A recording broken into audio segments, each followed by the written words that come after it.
مساء الخير، اهلا وسهلا بكم في فيديو جديد على قناتكم افكار اونلاين. النهارده ان شاء الله مع بعض هنعرف ازاي تقدر تعرف لو تليفونك متراقب ولا مش متراقب. اول حاجه هنا هندخل على الواتساب، هنشوف اول حاجه الواتساب عندنا متراقب ولا لا.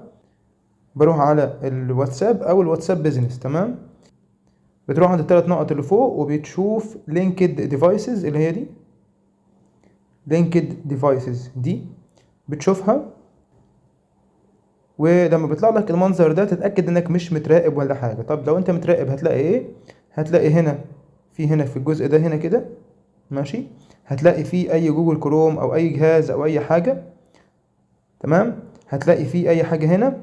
طبعا لو لقيتها هتدوس عليها وتعمل لوج اوت او تسجيل خروج او اي حاجة زي كده. تمام.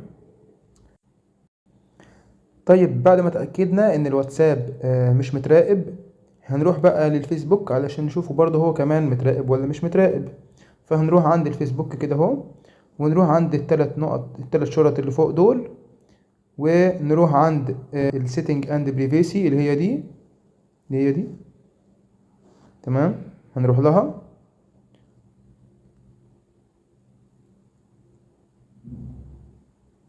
وبعدها بنروح عند السيتنج اللي هي دي بروح لها. وبعد كده بروح عند باسورد اند سكيورتي اللي هي دي اللي انت شايفها دي، بروح لها. وبروح بعد كده عند برضو باسورد اند سكيورتي دي اهي. وبعد كده بنزل تحت كده وبروح عند، شايفين دي اللي هي where you are logged in، يعني الاماكن اللي انت دخلت منها على الفيسبوك بتاعك. تمام، بص كده انا هنا عندي الجهاز بتاعي سامسونج جالاكسي ام 12 اللي هو ده. تمام، ده اوكي موجود، لكن مفيش حاجة تانية غيره. يبقى خلاص تمام، انا كده يعني مش متراقب او مش متهكر. تمام، يبقى ده كده الجهاز بتاعي بس هو اللي موجود، يبقى كده تمام، مفيش اي مشكلة خالص والدنيا حلوة. نكمل بقى ونروح عند الماسنجر. تمام، هنروح عند الماسنجر ونشوفه متراقب ولا لأ. هنروح بعد كده عند المنيو اللي هي تحت دي خالص، بص كده هنا المنيو دي تحت خالص اهي، دي اللي هي التلات شرط دول. تمام، هنروح لها. وبعد كده هنروح عند السيتنج اللي هي دي سيتنج، وهنروح ننزل تحت كده لغاية لما نلاقي بريفيسي اند سيفتي اللي هي دي بريفيسي اند سيفتي اللي هي دي، نروح لها. وبعد كده ننزل برضو لغاية لما نروح عند end to end encrypted chats اهي، end to end encrypted chats اهي دي، نروح لها. وبعد كده نروح عند security alert اللي هي دي، شايفها، هنروح لها. وبعد كده view all logins اللي هي دي view all logins دي، نروح لها. هنروح بقى هنلاقي الماسنجر ادي اهي، بص كده هنا الماسنجر عندي جالاكسي ام 12، وهنا برضو جالاكسي ام 12. يبقى كده ايه، مفيش اي مشكله خالص. الماسنجر والفيسبوك هما الاثنين، مفيش اي جهاز غريب ولا اي حاجه. هنا بص كده لو لقيت هنا اي حاجه تانية بعد كده كنت تقلق، لكن هنا مفيش اي حاجه تانية خلاص. تمام، يعني نفس الجهاز ده خلاص كده مفيش اي حاجه. تمام، يبقى انت كده مش متراقب ولا اي حاجه. تمام، لسه مكملين علشان نشوف نفسنا متراقبين ولا مش متراقبين، فمحتاجين نبص كمان على الانستجرام اخر حاجة اهو.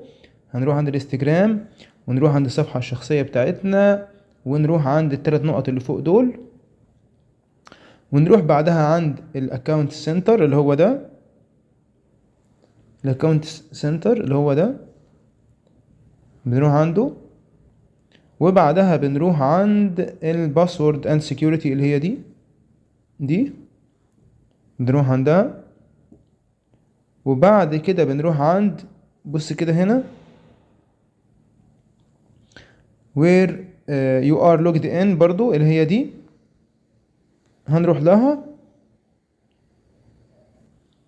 ونبص نلاقي ادي الاجهزه بتاعتنا اهي، ادي واحد وادي اتنين، هما الاتنين نفس الموبايل بتاعنا. يبقى كده مفيش اي خطر. طبعا لو لقيت اي اكونت غريب هتروح تدوس عليه وتروح تعمل لوج اوت او تسجيل الخروج. طيب يبقى احنا هنا لغاية الخطوة دي احنا كده اتأكدنا واطمنا اننا مش متراقبين ولا اي حاجة.